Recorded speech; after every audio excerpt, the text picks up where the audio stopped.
picture the political landscape right now. Just, think about it for a second. We have all these committees in Washington. We've got working groups in Brussels and these endless think tanks panels in London. Oh, yeah, the endless panels. Right. And they're all furiously debating whether we should, invent the internal combustion engine. Yeah, that's such a great way to visualize it. I mean, they are sitting there drafting literally hundreds of pages of legislation about the theoretical risks of a vehicle traveling faster than a horse. They're arguing about alignment, existential risk, the philosophical implications of localized horsepower, right? While totally ignoring the reality outside. Exactly. While they are locked in these grand mahogany-paneled committee rooms having these high-minded debates, millions of people are already outside on the highway driving cars at 70 miles an hour. Right. It is this profound, almost comical disconnect. Mm-hmm. You have a regulatory apparatus that is just trapped in the past tense, trying to manage a technological reality that is operating aggressively in the present. Well, it's the illusion of control, isn't it? Yeah. The people inside that committee room, they really believe that because they hold the pen on the legislation, they somehow dictate the pace of reality. Like writing it makes it true. Exactly. But the infrastructure has already completely bypassed them. I mean, the pavement has been laid, the engines are running, and the public has already integrated this technology into their daily lives. And that specific disconnect, that gap between the theater of safety and the actual reality on the street, that is exactly the territory we are venturing into today for this deep dive. And it is wild territory. Oh, it is. Because you, our listener, have handed us a stack of notes that I can really only describe as a sledgehammer to the current consensus on artificial intelligence. The sledgehammer is putting it mildly, honestly. Yeah, it's an essay by an author named Guy Lakeman. And honestly, the title alone tells you basically everything you need to know about the tome here. Oh, the title is something else.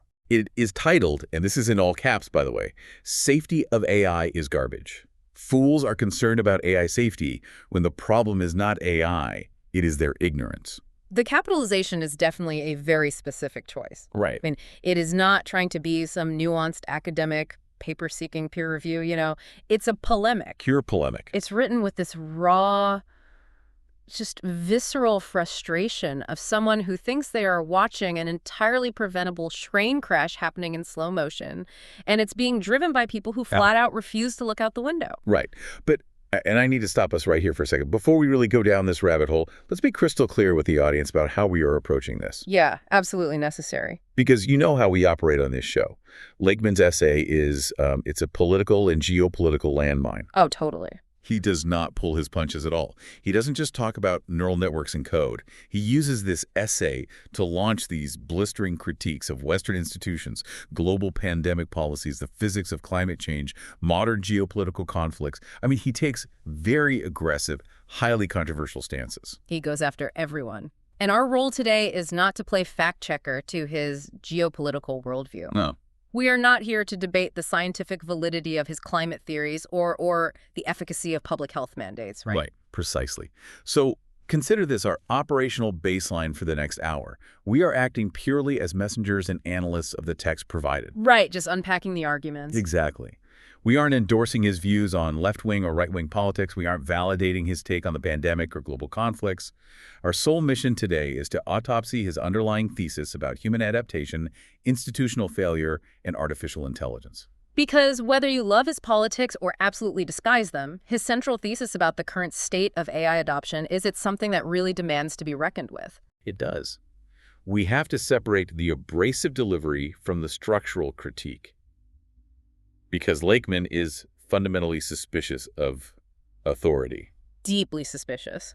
He operates from this premise that the very people defining what safety is are the least equipped to actually provide it. Yeah. And often they have ulterior motives for even defining it in the first place. So let's get right into his opening salvo, because he completely flips the standard narrative on its head. He really does. Right now, the whole global conversation is saturated with this fear of a monolithic, rogue supercomputer, Skynet, basically.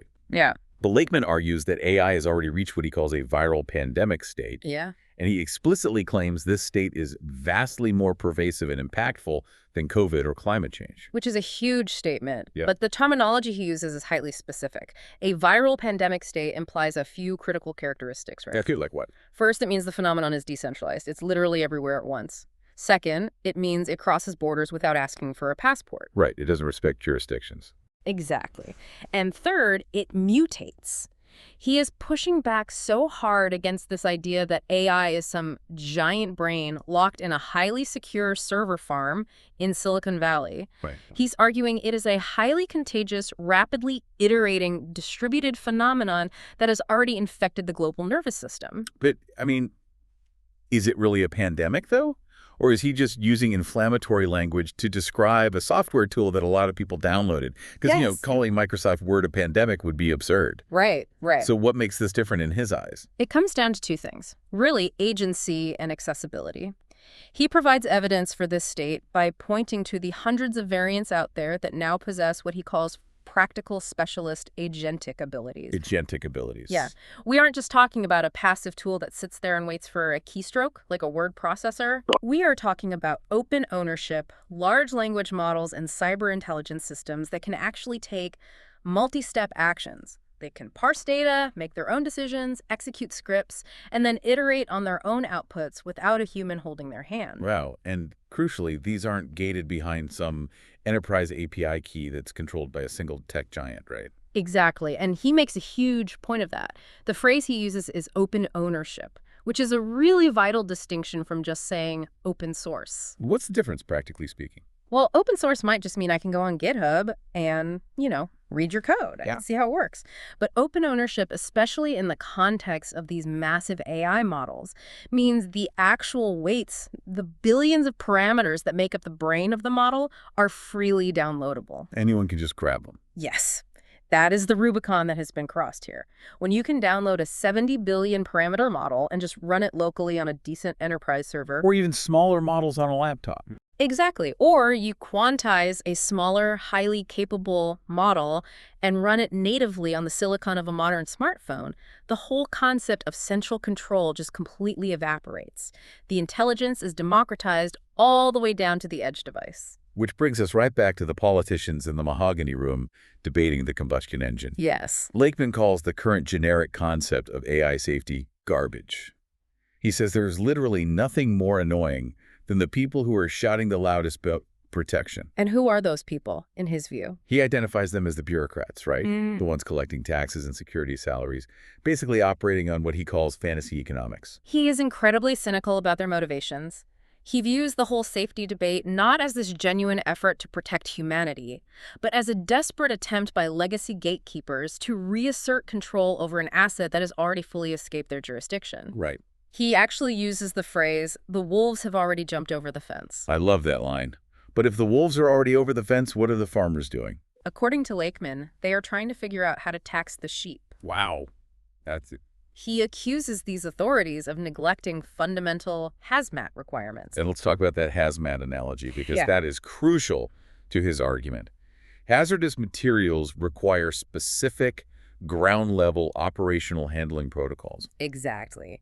You don't manage a chemical spill in your town with a theoretical white paper on molecular ethics. Right, you need boots on the ground. You manage it with containment suits and neutralizing agents.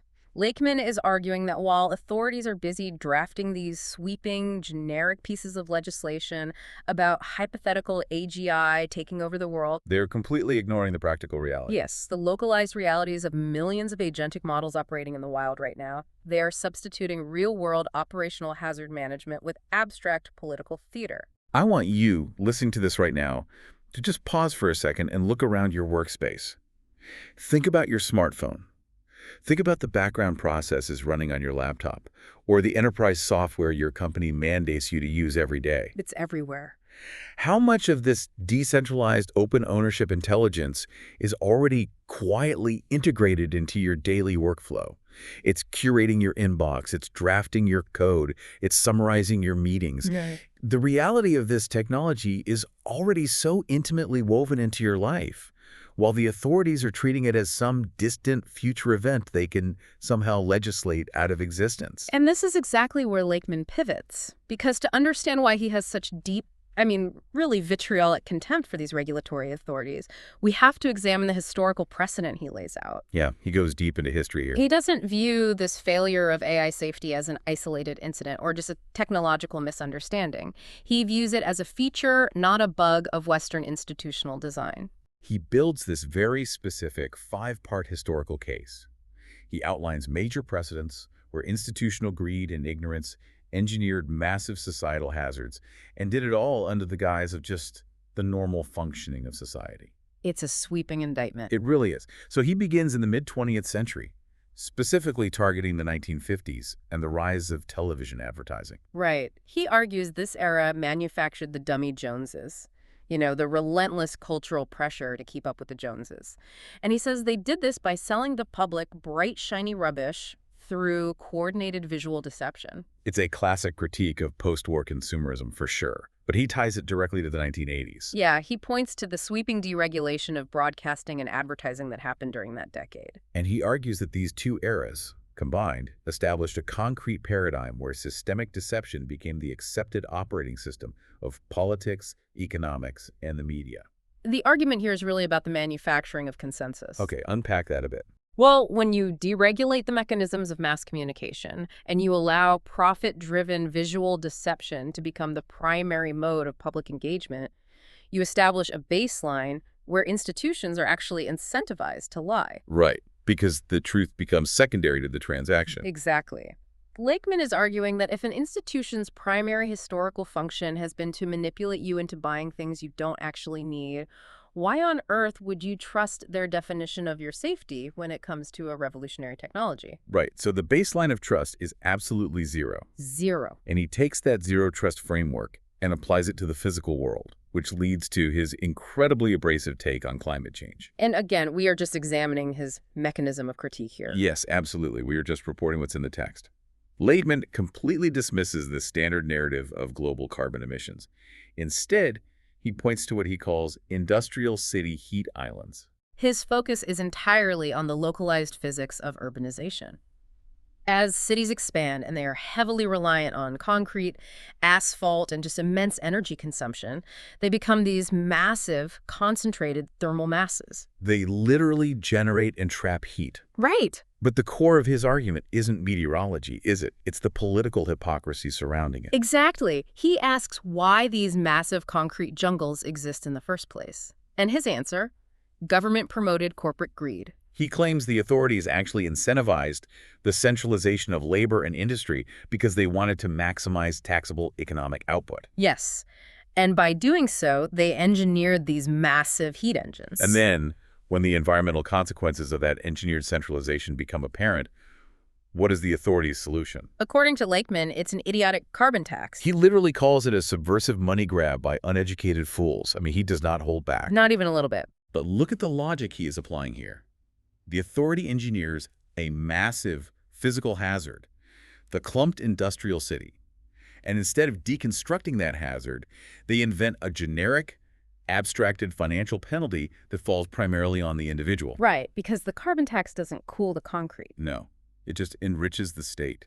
It's the exact same dynamic he sees in AI regulation. Invent a tax, ignore the actual hazard. The overarching theme here is the asymmetry of restriction. The state always protects the systemic engine of commerce while simultaneously policing the individual at the micro level. Wow. And he argues this dynamic was never more apparent than during the COVID-19 pandemic. This one really resonated with me as a mechanical critique, because Lakeman argues that the pandemic was fueled by this exact institutional hypocrisy. Yeah, he says government subjected the public to what he describes as ongoing economic hell through all the rolling lockdowns and restrictions. Right, they destroyed small businesses, they isolated individuals, and they did it all in the name of safety. Yet, simultaneously, the macro-level engines of global commerce were totally fine. The untreated trading chains, the massive cargo ships, the international freight flights, they were all allowed to continue operating. Right. The state demanded these devastating sacrifices from the individual on the ground while completely exempting the massive systemic vectors of the hazard operating at 30,000 feet. It's the ultimate expression of his thesis. If you are a citizen, you are locked in your house. If you are a multinational logistics corporation, you are essential infrastructure. He views this not as a public health strategy, but as a demonstration of where the authorities' true loyalties actually lie. And then he rounds out this historical autopsy with the oldest state-sponsored hazard of all the war economy. Right. Lakeman states unequivocally that war is just a financial mechanism for governments and their cronies. He describes it as this grotesque perpetual motion machine. You supply the fuel and the munitions to burn a region down, and then a decade later you secure the lucrative contracts to supply the resources for repair. Knowing full well you're just setting the stage to burn it down again. Exactly. And he makes a very specific point about high-technology killing machines. He argues they offer zero net benefit to humanity. They serve only to artificially amplify social friction. And the state justifies this massive diversion of resources and intellect in the name of national security, which Lakeman views as just another flavor of generic safety designed to obscure systemic profit.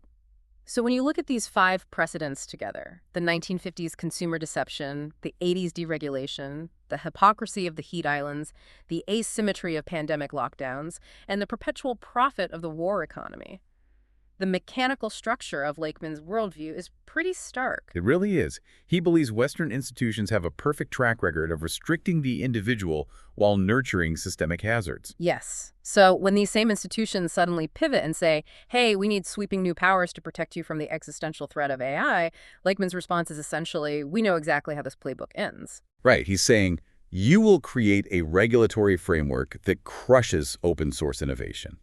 You will lock the individual out of the technology, and you'll hand a protected monopoly to a handful of massive tech corporations who are the only ones who can afford the compliance costs. All while skimming your tax revenue off the top. So if that is your starting premise, that the West is fundamentally compromised by this paradigm of deception and control, where do you look for the future? This is where the deep dive takes a massive geopolitical turn. Yeah, it really does. Lakeman doesn't just complain about the West. He claims the center of gravity has already shifted entirely. He introduces this stark bifurcation of the globe. He argues that over 50% of the world has already recognized the failure of this Western paradigm. And they've shifted toward what he calls the non-individualist elite policies of the BRICS Plus nations. This is a fascinating way to frame the geopolitical divide. We usually hear BRICS discussed purely in economic terms, right? Yeah, de-dollarization, trade agreements, alternative banking systems, that kind of thing. But Lakeman is framing it as a fundamentally different philosophical approach to intelligence and society.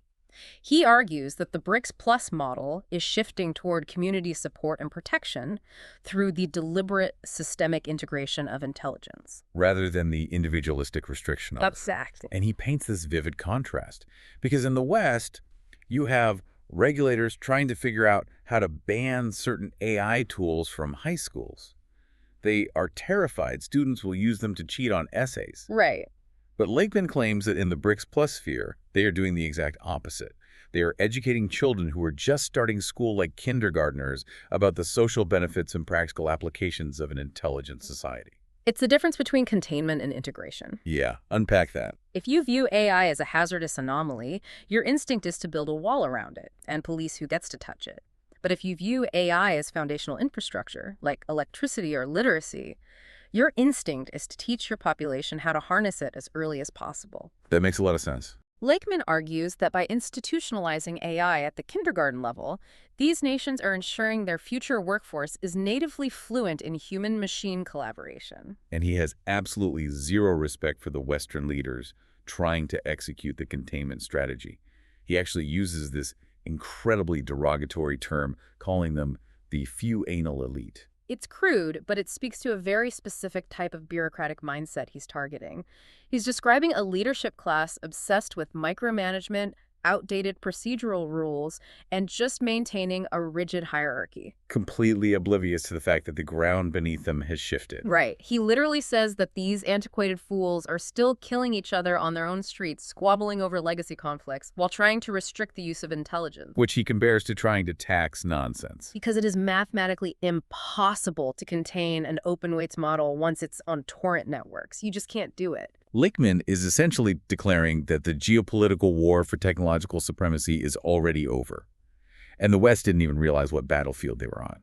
He writes, "The world has changed, some have won, and the few anal elite have lost." That is a staggering claim to make. It is. And this is where I want to challenge the text a bit. because it's easy to make broad, sweeping philosophical statements about the decline of the West and the rise of the East.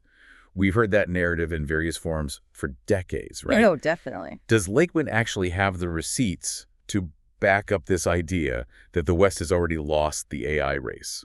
Because if you look at market caps, Silicon Valley still seems to be running the table. See, this is actually the strongest part of Lakeman's essay. He anticipates that exact skepticism. Oh, he does? Yeah, he doesn't rely solely on geopolitical philosophy. He transitions into this brutal, data-driven analysis of corporate procurement. Okay, let's look at that. He looks under the hood of the very Western institutions that are supposed to be dominating this space, and what he finds completely validates his thesis.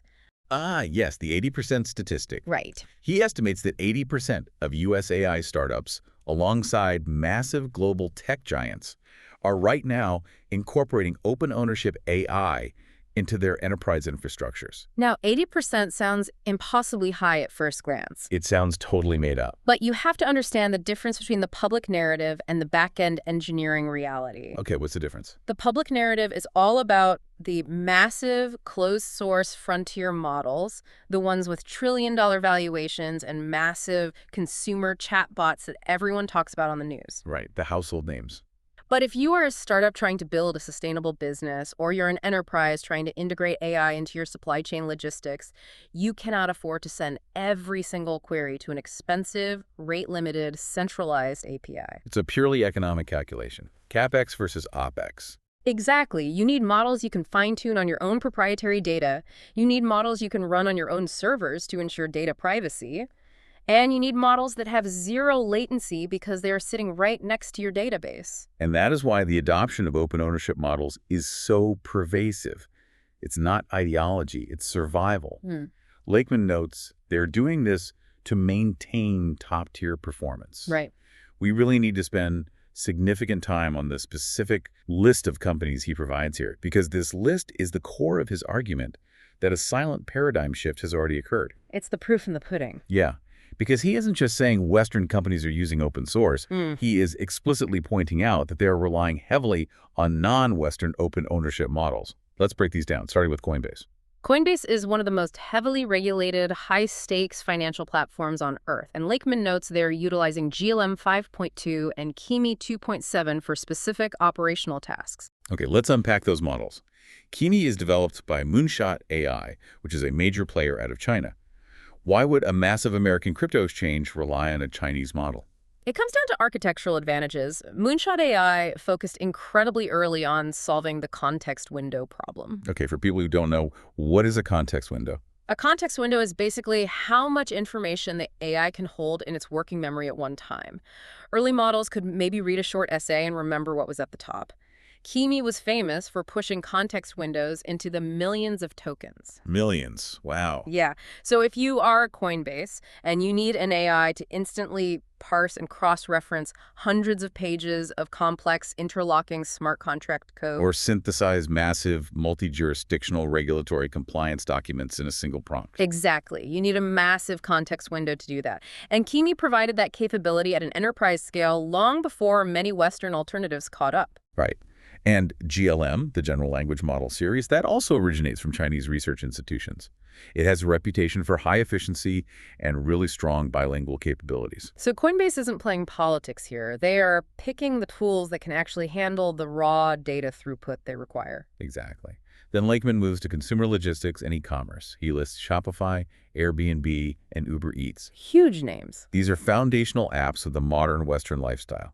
And he states they are moving workloads to Alibaba's Qwen family of models. Alibaba, the Chinese tech and e-commerce behemoth. Why Qwen? What is the mechanical advantage for a company like Shopify or Uber Eats to migrate away from Western APIs toward Qwen? Scale and latency. Qwen isn't just one model, it's an entire family of models. They range from massive parameter-heavy models all the way down to highly optimized, small parameter models designed to run right on edge devices. Oh, I see. If you are Uber Eats, you are routing millions of requests, you're optimizing delivery paths, and translating customer service interactions in real time across dozens of languages. That's a massive compute load. Huge. You need highly capable multilingual models that you can deploy cheaply across thousands of edge servers. The Qwen models are open weights. That means Uber Eats can download them, strip out what they don't need, fine-tune them specifically for logistics, and run them without paying a per-token API tax to a Silicon Valley vendor. It's a procurement decision. The cost-to-performance ratio of these open weights models simply breaks the business model of relying solely on closed APIs. Exactly. And Lakeman then lists Siemens, the German industrial giant, and Vision, a European data processor. He says they are adopting DeepSeek and Qwen models for enterprise scaling. DeepSeek is arguably the most disruptive example on this entire list. Okay. DeepSeek is a Chinese AI lab that completely upended the global consensus on how much it costs to train a frontier model. Right, because for a long time, the assumption in the West was that AI dominance was purely a function of capital. You just needed to buy $10 billion worth of GPUs, build a massive power plant, and brute force the training. It was an arms race of raw compute. Yeah. But DeepSeek proved that algorithmic efficiency could actually outmaneuver brute force. They heavily utilized architectures like mixture of experts MOE. Okay, without getting too lost in the weeds, what is MOE? An MOE model doesn't use its entire brain for every single question. It has specialized expert neural networks within it and a router network that sends your prompt only to the experts needed to answer it. That's clever. Very.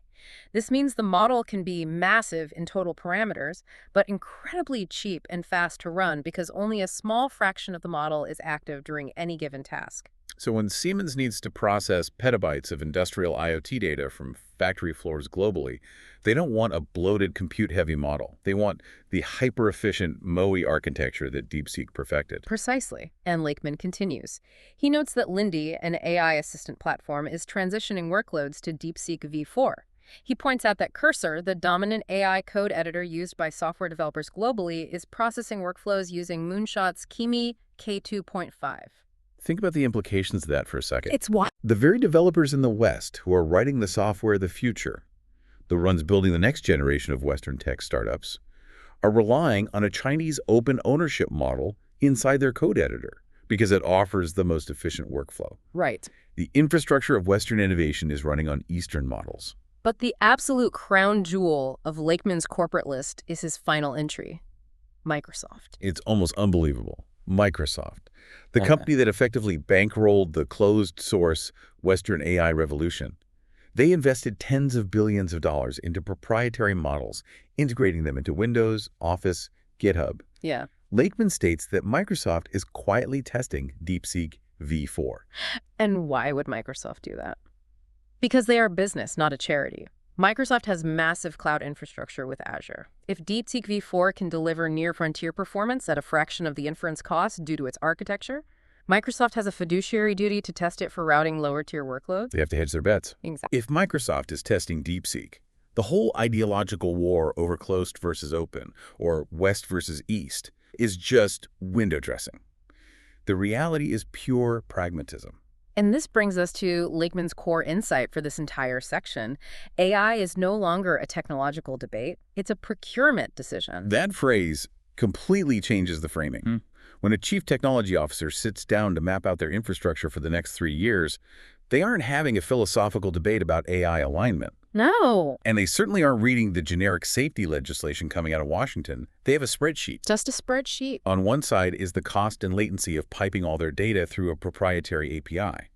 On the other side is the cost of downloading a highly capable open weights model like Qwen or DeepSeek, fine-tuning it, and running it locally. And Lakeman is arguing that the open ownership ecosystem is winning that spreadsheet war decisively. And this creates a compounding feedback loop, doesn't it? Oh, absolutely. Because Shopify, Siemens, and Uber Eats are adopting these open models, they're dedicating massive engineering resources to optimizing them. Right. They're building better tooling around them, finding new efficiencies, and often contributing those improvements back to the open ecosystem. It's a flywheel of innovation that the closed proprietary models simply cannot match no matter how much capital they raise. Because the closed models are constrained by the number of engineers they can hire. But the open ownership models are being iterated on by the combined engineering force of global enterprise. So let's synthesize where Lakeman has taken us so far. He has dismantled the authority of Western institutions through a historical lens of systemic deception. Right. He has outlined a geopolitical shift where half the globe is embracing AI as fundamental societal infrastructure. And he has proven, through a brutal corporate procurement analysis, that the underlying architecture of global business has already migrated to a decentralized open ownership reality heavily driven by non-Western models. He has systematically dismantled every comfort blanket the West has regarding its technological superiority. He really has. Which brings us to the final and, frankly, most intense section of his essay. If the institutions are failing and the technology has already escaped, what is the ultimate conclusion? Yeah, where does this leave us? Lakeman brings it all down to a concept much older than silicon or geopolitics. He brings it to biology. He brings it to evolution. He strips away all the political and economic theory and looks at it through a purely Darwinian lens. Right. He opens this closing argument with a very sharp jab at his critics, stating, "For those of us who follow evolution and recognize events do not happen by magic or belief in fairies." Wow. Yeah, he is demanding a hyper-rational biological assessment of what this technological shift actually represents. He points out a fundamental historical truth. Intelligence has always been the primary driver of human evolution. From the moment early hominids figured out how to control fire, to the agricultural revolution, to the printing press, to the industrial age. How connected? Every major leap in human survival and dominance has been dictated by our ability to externalize and scale our intelligence. But he frames this new era of open ownership AI not just as a new tool, like a better hammer or a faster loom. He frames it as a new, overwhelming environmental pressure. Like a natural force. Exactly. In biology, when a massive environmental pressure is introduced, say, an ice age or a new apex predator, the rules of survival become very simple and very absolute. You adapt or you die. Yeah. Lakeman spells out this harsh reality without any sugarcoating at all. Survival goes to those who adapt to change, period. Right. The individuals, the corporations, and the nations that figure out how to integrate this localized agentic intelligence into their daily operations will thrive in the new environment. And what happens to those who refuse? What happens to the institutions that try to build a fence against the ice age? Lakeman's assessment here is just brutal. He says those who refuse to adapt to this new intelligent society are not merely left behind, they become a disruptive drain on the community. A disruptive drain. That is such a heavy phrase. Yeah, it is.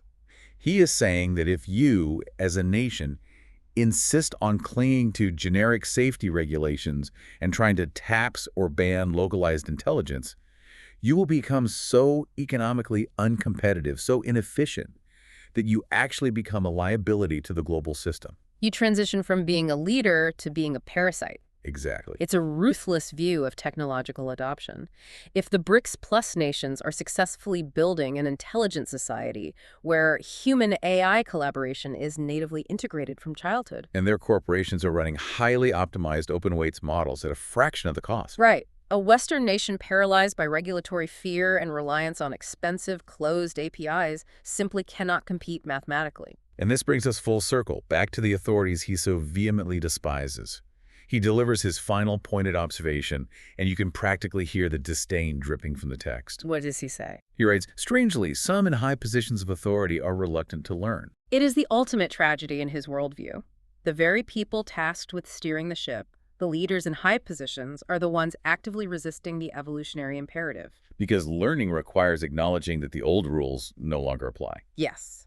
It requires relinquishing the illusion of control. And for an authority built on micromanagement and taxation, decentralization looks like chaos, even if it is actually the path to survival. Lakeman finishes the document by stating his underlying motive. After all the abrasive rhetoric, all the geopolitical attacks, the historical critiques, he says, "We are here to discuss this to help with that learning." That single line reframes the entire essay, doesn't it? It really does. It elevates it from a mere complaint to an intervention. He is throwing cold water in the face of an ignorant ruling class. He is trying to force them to wake up from their fantasy economics before they steer the entire Western apparatus into an evolutionary dead end, just because they were too terrified of the engine that could save them. Which ultimately brings the responsibility right back to you, the listener. Because the subtext of Lakeman's argument is that You cannot wait for the politicians in Washington or London or Brussels to figure this out. You really can't. You cannot wait for the CEOs of proprietary tech monopolies to grant you access to a sanitized, rate-limited version of the future. If open ownership AI is an evolutionary filter, then adaptation is an individual imperative. Regardless of the macro-level political theater, you have to learn how to integrate this intelligence into your own workflow, your own business, your own cognitive process. You have to become part of the intelligent society on your own terms because the institutions meant to guide you are paralyzed by their own ignorance. It's all on you. Let's take a deep breath and recap the sheer density of the journey this document has taken us on today. Yeah, it's been a lot. We started by discarding the generic, abstracted concept of AI safety, realizing that the viral pandemic of decentralized open ownership intelligence is already operating natively on our phones and our enterprise servers. We then traced a disturbing history of institutional failure. We looked at how the paradigm of consumer deception in the 1950s and the media deregulation of the 1980s established a baseline where institutions prioritize manipulation over truth. Right, and we explored Lakeman's mechanical critique of how authorities handle hazards from engineering the physical hazard of industrial heat islands while pushing superficial carbon taxes, to demanding crushing micro-sacrifices from individuals during the pandemic while allowing the macro engines of global trade to operate unchecked. We saw a consistent historical pattern of the state restricting the individual while nurturing systemic hazards for profit, culminating in the ultimate systemic hazard of the war economy. From that foundation of institutional distrust, we examined the massive geopolitical pivot. We unpacked his claim that over half the world, spearheaded by the BRICS plus nations, has abandoned the Western model of individualistic restriction. In favor of actively building an intelligent society, institutionalizing human-AI integration at the earliest stages of education. And we proved that this isn't just geopolitical posturing by diving into the hard, undeniable realities of corporate procurement. We saw how Western foundational companies, Coinbase, Shopify, Siemens, and even Microsoft, are quietly abandoning the ideological debate and migrating their infrastructure to hyper-efficient, open ownership, largely non-Western models like Quinn, Kimi, and DeepSeek. Simply to survive the economic realities of scale and latency. And finally, we arrived at the biological bottom line, the evolutionary mandate to adapt to this new environmental pressure, or risk becoming a disruptive drain on a rapidly advancing global community. It is a massive, paradigm-shifting amount of material delivered with unapologetic hostility toward the status quo. It is a dense, difficult text, but as we wrap up this deep dive, I want to leave you with one final provocative thought to mull over. Something that builds on Lakeman's mechanical analysis, but takes it a step further into the future. Let's hear it. Well, actually, you were mentioning this to me earlier. What was that thought you had about the brain drain? Oh, right. Yeah, so if Lakeman is right that AI integration is our next great evolutionary filter, and if we accept the data showing that major Western corporations are actively shifting toward decentralized, global, open ownership models just to survive the procurement wars. What does that mean for the future definition of human intelligence itself? Exactly. Yeah. Think about the mechanics of what the Western authorities are trying to do right now. They are trying to build regulatory walls. They want to heavily license, monitor, and restrict the flow of AI within their borders, all under the guise of safety. But intelligence, by its very nature, seeks the path of least resistance to solve a problem. Right. If the authorities make it legally and economically impossible to innovate inside the walled garden, they aren't actually stopping the innovation. They are just forcing the true innovators to shop outside those walls. They're essentially mandating a brain drain. Exactly. By forcing their own corporations and developers to rely on decentralized, global open weights models just to survive the evolutionary pressure of the market, the authorities are accelerating the irrelevance of their own proprietary systems. Oh. Will the definition of a highly intelligent, capable human in the year 2035 be someone who is natively fluent in decentralized, borderless, open source cognition? And in their desperate attempt to control and tax the future of intelligence, might these legacy authorities be the very catalyst that ensures they have absolutely no part in it? It's a chilling thought. It suggests that the harder they grip the steering wheel of the old paradigm, the faster they guarantee their own extinction in the new one. It completely reframes the concept of what is actually safe. It really does. We want to warmly thank you, our listener, for bringing such a challenging, abrasive, and deeply perspective-shifting stack of notes to the table today. It is exactly the kind of material that forces us to question our default assumptions, look past the polite narratives, and examine the raw mechanics of the world we are actually living in. It demands that we exercise our own critical thinking, rather than outsourcing our understanding of reality to a committee room that has never looked out the window. So keep adapting. Keep questioning the official narrative and keep learning how to utilize the tools that are already in your hands. Because the next time you find yourself on a flight and the safety video calmly instructs you to secure your tray table for a routine takeoff, you might want to take a long, hard look out the window to see if the wings of the plane have already fundamentally changed shape. Until next time, this has been The Deep Dive.